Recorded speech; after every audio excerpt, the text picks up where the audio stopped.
Hello, Eric. Good morning, Mike.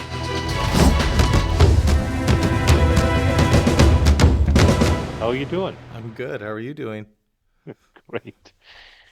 Great. You excited to talk about another blind spot? I am. I am. I'm very excited. If I look kind of more tired than usual, I had a little bit of um, an episode last week, right, where I was had to Yes. go. I was in the emergency room for a little while, getting a little. So if I look tired, I'm just catching up on my sleep. But everything's okay. I'm I'm glad fine. you're okay, I'm man. fine. Yeah, Yep. that was a little scary. Yeah. Yeah. It's an electrical problem, not plumbing, just electrical. We can fix the electrical. Let's see. Maybe you need a bigger battery in the truck or something, eh? Working on it. I'm working on it. Yeah. So episode number 3, and it's pretty exciting. We're Yeah. getting into the Yeah. groove. We're getting a little bit more used to this, right? Yeah, Yeah. yeah. No, it's really good. Yeah. So today we're going to talk about the second blind spot in our book, biases and tendencies. Biases and tendencies, and we all have them, and we may not be aware. Exactly, exactly. And this Yeah. really builds on the mindset chapter that we spoke Yes. about in our last episode, and we're really setting the stage here for the book that we really want our readers to kind of understand, some of the psychological things that get in our way from really kind of getting the message that you're meant to get, I guess, Yeah. right from what we're talking about. Yeah. It's all part of awareness, right? Like you said in the first chapter, thinking about your thinking, being aware of these tendencies and Mm-hmm. biases. Mm-hmm. Hmm. Yeah, awareness is tricky because we all think we're aware until we Here's do. a question for you, Mike. Yeah. If we're aware of what we're doing, Yes. does that always change us in a positive way, or is there any kind of possibility of it being actually worse than not being aware? Mm. Well, that is a good question, right? Like if you remember back to the Matrix movie, um, the guy said, put me back in the Matrix, right? He was sitting there in that one scene, and he was eating a steak, and he goes, "I know that this steak isn't real. However, it tastes sublime," or something like that. And he was thoroughly enjoying himself, so he didn't want to be aware, right? So That's right. yeah, I guess there are two sides to every coin. That's for It's a bit sure. of a rabbit hole. I'm sorry, I didn't want to get Yeah, into it too yeah. deep, but It's too early in the morning, man. Stop it. yeah, I know, I Yeah, know. stop it. Stop Oh, it. we should stick to the main topic at Yeah, hand, and yeah, yeah. Well, keep going. So, yeah, why don't you start with Jim in the book? yeah. So I think the inspiration behind this part of the book really was some work that um,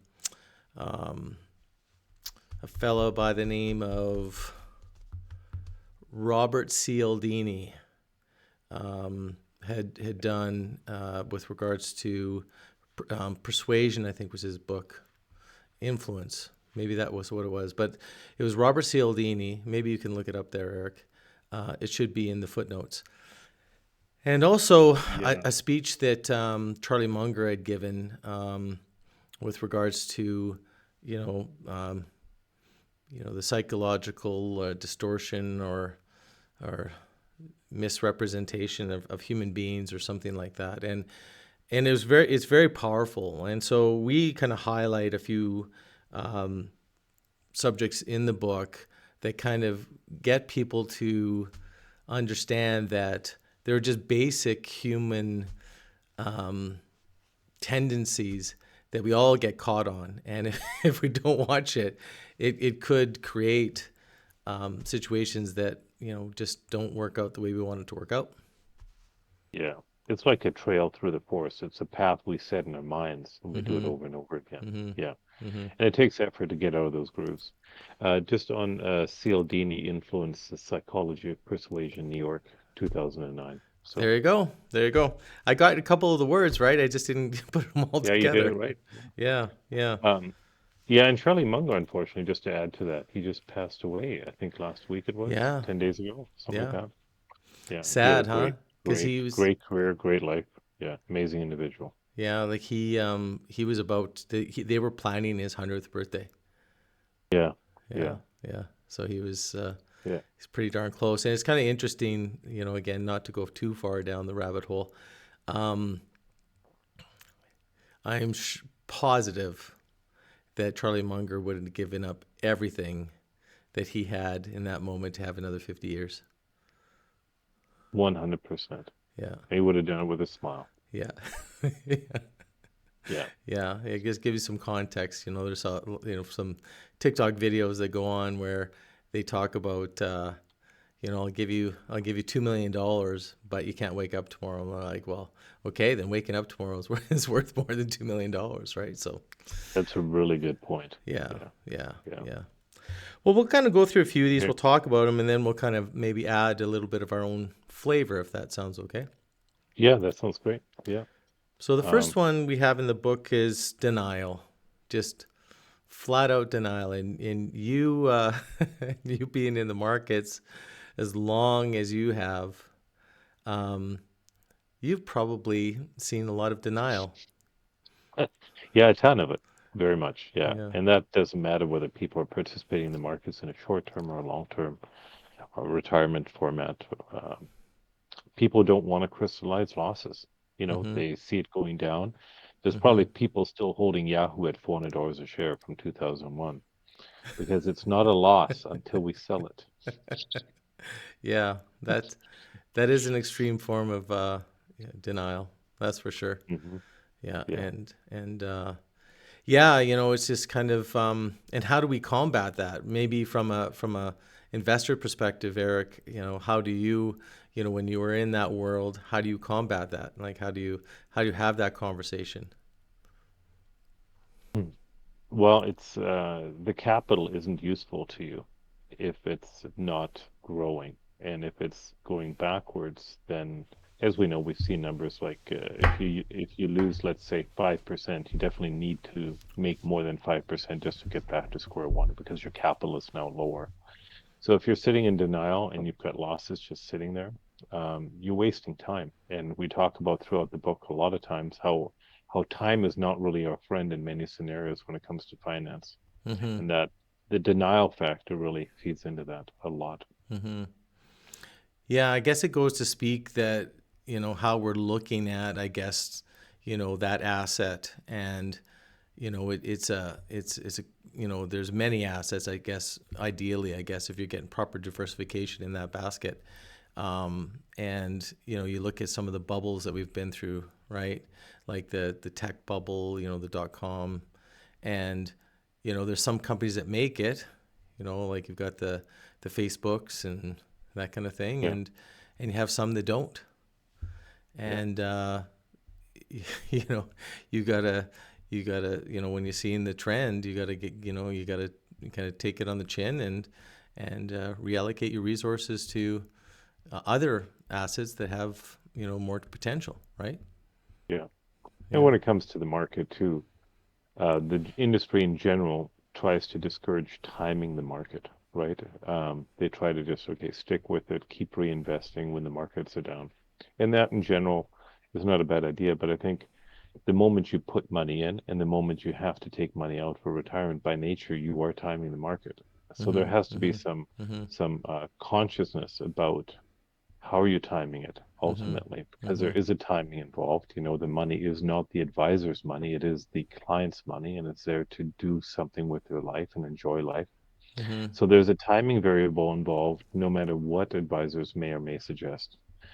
And I think we need to look at sequence of returns. Anyway, I'm going too far down the investment rabbit hole, but Yeah. Yeah. denial will throw a wrench in all those kind of discussions. Yeah, and I think that some, again, and this is not the purpose of this is not to talk about, investment management, but I think there are some, inside of that business, there are some tools where you come up with, let's say a strategic asset allocation or something like that, Yeah, that actually gives you some discipline. Because if you're absolutely. properly diversified, and let's just say that your asset allocation is 70% in stocks, you know 20% in bonds and 10% in commodities. Well, if you look at your portfolio at any one point in time, if the stocks are down at 60% and your bonds are up at 30% and you reallocated, well, technically you're selling high and you're buying low, right? And that kind of imposes some discipline. So those are some things Exactly. that I've heard about, right? But Mm. yeah, Hmm. it's almost trying to take some of the emotion out of it and really focusing on what you're committed to and what your long-term objectives are, right? Exactly. Everything we talk about is very subjective.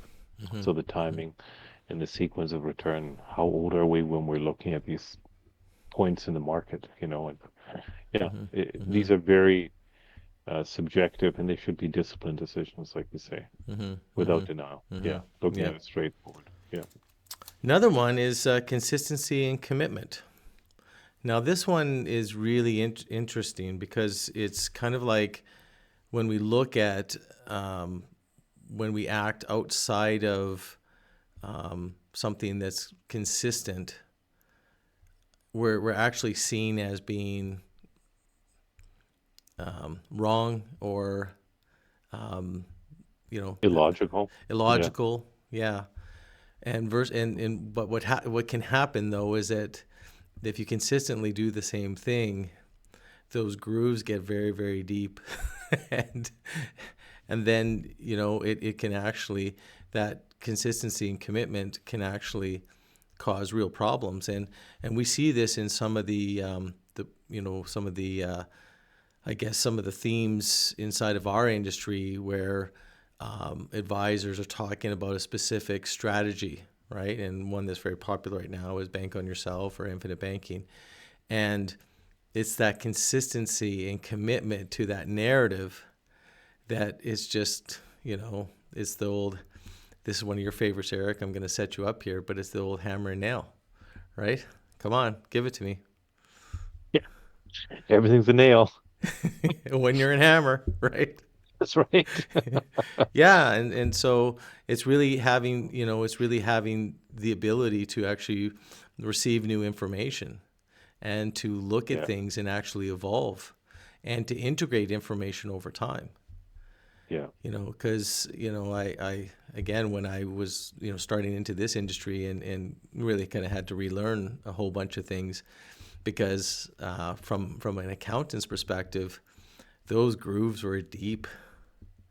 Yeah. Like I had some real definite ideas around what insurance was and how it was used and a whole bunch of other things, right? Which obviously, I've changed my mind Yeah. significantly on the use of those tools, right?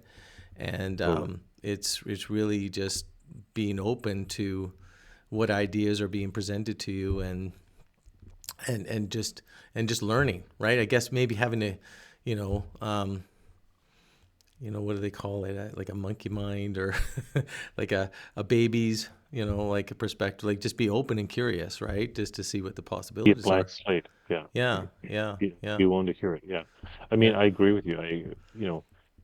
From my older career days, insurance was meaningless to me. Mm-hmm. I had to have it at some point in my business, and I didn't like it at all. I had Tourette syndrome all the time about the premiums, about Yeah, this, yeah, about that, yeah, yeah, and I didn't appreciate it. Now, yeah, obviously, I do, but yeah, I was in a certain tendency for sure, yeah, and I don't yeah, think I actually knew why I was in that tendency, Mike. yeah, yeah. Right? Well, I Like know, there and was that's no for logical reason for it. Yeah, yeah. Well, that's because we're talking about biases and tendencies. that's right. So Exactly. there's a Yeah. good explanation for that, right? So I like what you added in the book there. Do you want to mention about the Guardian? I thought that was so unique about the loyalty to the banks as opposed to the marriage example. well, so you're gonna have to help me with that one. What did I say? Okay, well, you talked about the Guardian, the British news website, and it said, I'll read it here. Yeah. Account holders are more likely to stay with their bank, typically for 17 years, and then remain loyal to their husband or wife, with the average British marriage lasting just 11 years and 6 months. I thought that was like Yeah, yeah, so yeah. well presented for this chapter. Like, that is Yeah, funny. yeah. Well, well, that's another way to look at it is, Yeah, and we mentioned a couple examples in the book where clients have just stayed with their bank for so long. And I get it. We totally get, like, that's how we develop trust. We can't know everything about everything. And so Totally. most financial relationships are, within 2 degrees of separation, either a friend or a friend of a friend. So we get how that happens, to the point where all of a sudden, in this one situation, and this is an example in the book where a client was, thankfully we were in a downward rate trajectory in the market, and so we could renegotiate. But this client had a huge break fee, hundred thousand Yeah. bucks Yeah. on a facility, and we were able to actually get the bank to Renegotiated. Yeah. renegotiate at a lower fee, right? So Yeah. not necessarily a lower fee, but they were able to lock in a lower rate, right? And but they were so shocked that that was there, right? Because again, Yeah. they'd just been dealing with the bank for so long that they just, it just came out of the blue. So it's really, Yeah. And the trust is blind in that scenario, right? Absolutely blind. well, it's really about continuing to grow, right, and integrate information. That's been so hard. Like, that's been kind of the biggest thing that I've learned as I've been building my business is to continue to integrate information, right? Yeah. Like, and I'm always Yeah. Same with testing, me. right? Okay, does that make sense? Does it still make sense, right? Test, test, test, right? Hmm. And I think that's how you are able to kind of navigate these things in a better fashion. The next Yeah. one is Pavlovian, and we've all heard the story about Pavlov's dog, right? Where he rang the bell when, before the dog was going to eat, and the dog would they measure, and the dog would salivate. And Yeah. really, what kind of comes up here, and we talk about it in the book, is just the power of advertising. And you look at someone like Coke or McDonald's, who seem to have the entire market share solidified. Why do they need to continue to spend money on advertising? Why? And it's Because exact. the bank's competition will continue, so they better continue, I think. Well, yeah, but it really is just to continue being top of mind, Hmm. right? Yeah. They just want to continue. They just, again, it's just that association of just seeing those yellow arches, or everybody having fun while they're drinking Coke, right? That Totally. creates that association with us in our minds. And it's funny, but we don't realize it's happening to us, right? Yeah. Like, we're all, we're fortunate that we don't have a lot of as much advertising as we used to, right? When we were kind of locked up, with TV. And now we have other ways to stream movies and get our entertainment, but there still is obviously ways that we get advertisement. And you'd say to yourself, like, why does that advertisement for dish soap keep coming up? Like, I have no desire to go out and buy dish soap, right? But sure enough, when you go into the store, you look for the one that has the white label and has the green liquid. Well, that must be the best stuff, right? So, yeah, Yeah. yeah, yeah, And yeah. it So, kind of, it was what feeds into that too is we don't get a lot of formal financial education in our schools as young people. mm-hmm, And so our education comes mainly from the banks, so that continuous advertisement barrage of mm-hmm, messages, mm-hmm. that's really the only, not the branding only, but also the education Yeah, and the biases within that type of education yeah. It's just that, remain. Yeah. well, they're the only ones you can trust, right? Yeah, exactly. Yeah. When obviously there's just a ton of great people in the independent world that are just knocking it out of the park, and people are just unaware, right? So, Totally. yeah, yeah, Absolutely. yeah. The next one, this one shows up so big, and this is a big one. It's called is with regards to reciprocation, and really how we are wired as humans. That, if I do you a favor, Eric, you feel like you got to do me a favor. Yeah. And there's one example I think we talk about in the book, or we read anyways, was how the Hare Krishnas that you might remember from back in the day, they would be in the airports and have the orange jumpsuits on or robes, Yep. and they were walking around asking for donations, and people would just kind of avoid them. But what they ended up doing actually is handing people a flower. Then all of a sudden they started getting all these donations. So Yeah. just that act of giving somebody a flower caused somebody, well, geez, I better do something Yeah. for you, right? And Yeah. and this is huge, especially inside of our industry, because you've got advisors that'll do a financial plan and do some other things, or give you a gift. And I'm not saying there's anything wrong with that. However, if you're doing business through reciprocation, I owe them. We're suggesting take a step back and think Totally. about that, right? Yeah. You know, What is really being exchanged? yeah, Yeah. yeah, exactly, right. Yeah. You know, and but reciprocation is strong. Yeah. That is And it's strong. appropriate at times, of Hmm. course, but it shouldn't be the main crux of the.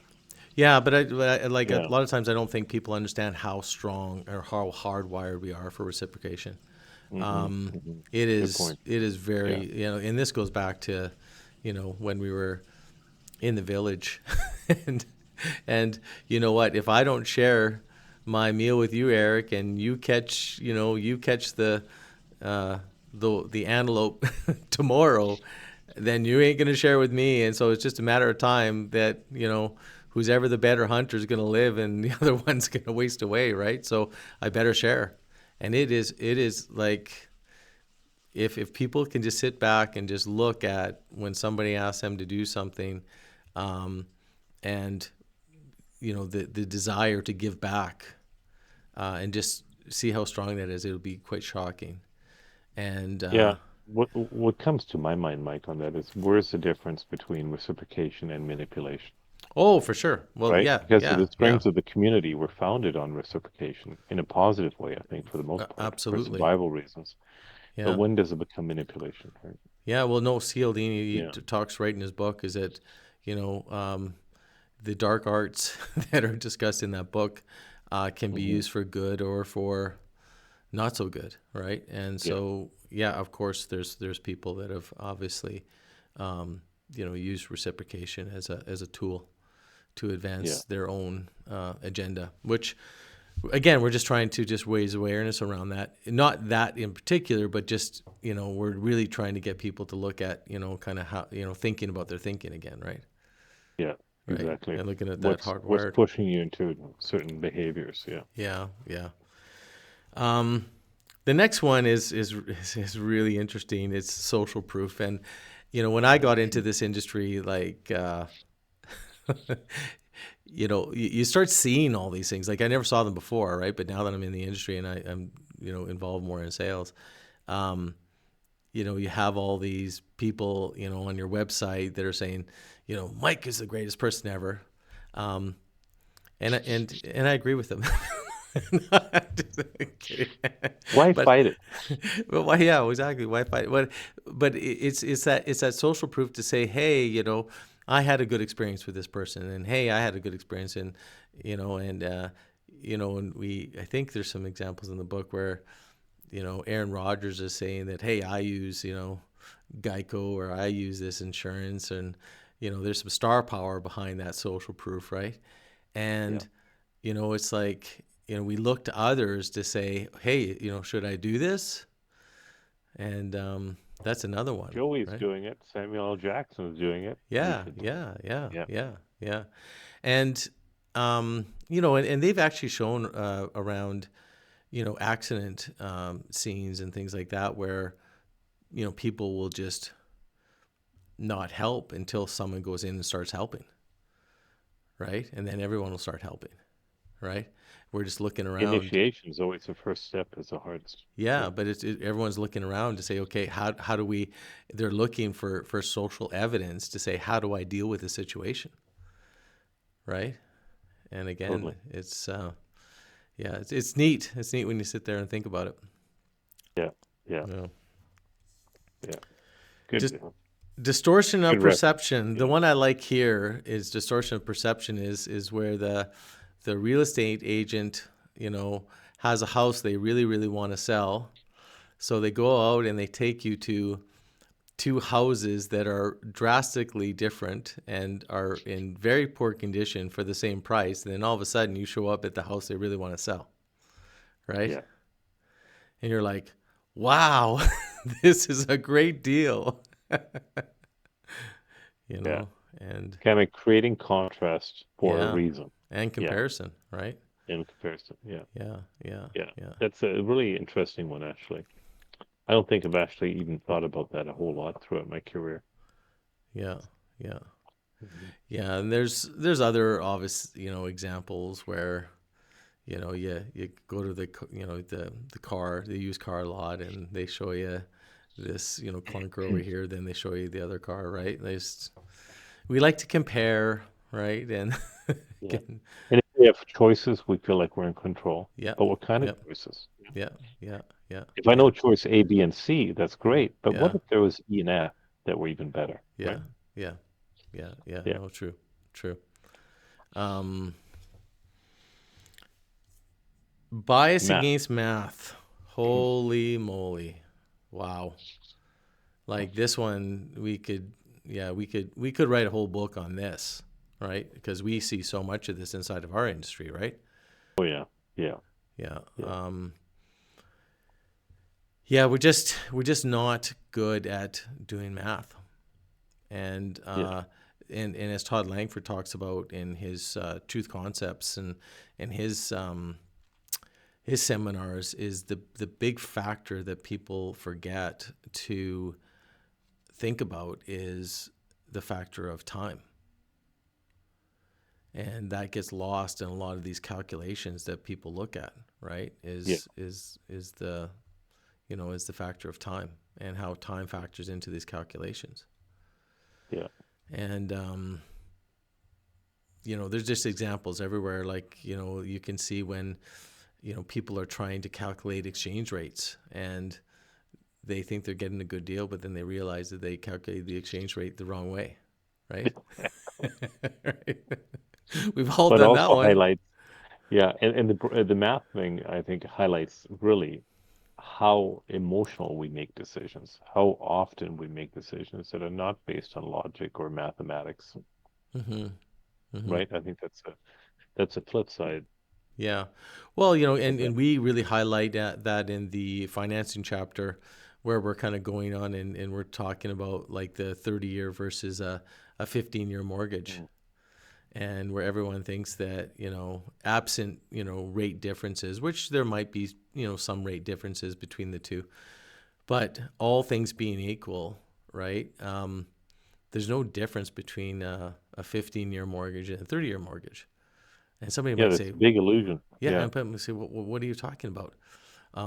In a 30-year mortgage, your payment's less, but over time you're paying so much more interest. With the 15-year mortgage, um, you're paying way less interest. You are correct, but I can do something with the difference of that payment. And guess that's right. what? If I can do something with the difference of that payment, and we do the calculation using the same rate, we get to the same place, right? Yeah. And again, it's And just, then it comes down to control too. yeah, What yeah, gives you more control? Yeah. yeah. Would you rather have, Mhm. a couple hundred grand on the side in case something happens, or all your money in your house? Exactly. Yeah, yeah. Is the bank more likely to give you some financing against your house, um, if you um, didn't have a job, right? But you had your house We all paid know the off? answer to that. Yeah. Yeah. Like if you don't have a way to service that debt, they're not giving you the money. So if you got a mortgage and you got a couple hundred grand on the side, and you lose your job, okay, Good options. Yeah. yeah, you've got options, right? If you Yeah. got your house paid off, you'll have an option. It might be called a fire sale. Yeah. Yeah, which ain't a good Yeah. option, right? And Yeah. which goes against diversification in principle as well. Oh, for sure. Yeah. Yeah. Yeah. Well, another one, incentives, and we are in an industry that is laden with incentives. Yes, yes, indeed. Many industries seem to be actually, right? Yeah, yeah, there's incentives in Yeah, every industry. Yep. yeah, yeah. But I guess, what should, really it's what do we ask people to do? We ask them just understand the incentives, Yeah, right? make it plain, make it transparent. Yeah, yeah, just understand them. And so if Hmm. the investment advisor is saying, "Hey, you know, I I think insurance is a good idea, but I don't think you should put more money in investments," then you realize that's how they get compensated, right? And vice versa, when the insurance advisor is saying, "Hey, do this insurance strategy and take the money out of your investments," well, you know that they're being incentivized you know, To do that. to do that, Yeah. right? So it really just put the onus on us to really understand what we're trying to achieve and, um, really how the two strategies might work and how it would benefit us in the long term, right? Hmm. Hmm. Yeah, Yeah, absolutely. yeah, And as advisors, we need to see beyond that. We yeah. need to make sure that it's always obviously good for the client, no matter what the incentive is.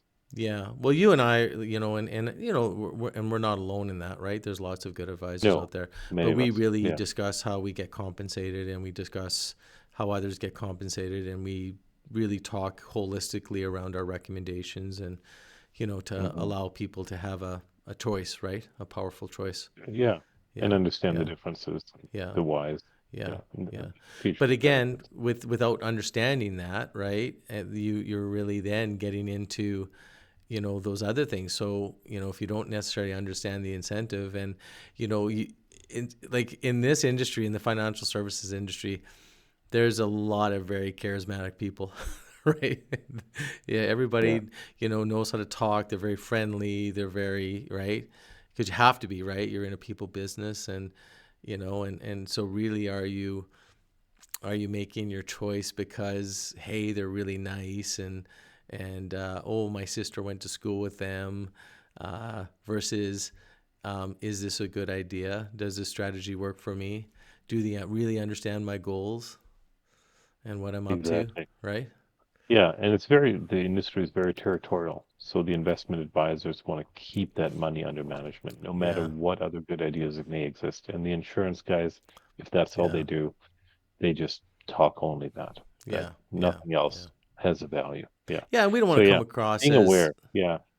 well. We just don't want to come across as being like overly critical or anything like that. No, It's just no. letting people. Awareness. Yeah. Yeah. Yeah. Yeah. Some awareness for sure. Yeah, and kind of the last one that we talk about in the book is, Persian messenger syndrome.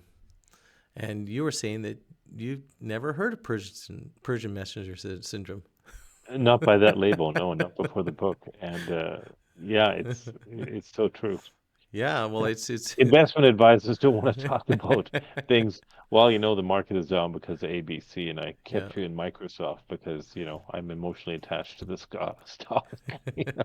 Well, I've never understood where the investment advisors like, wow, we really knocked it out of the park this year. We got 10 double digit returns, and wow, and then all of a sudden you're in you know double digit negative territory, and it's like radio silence.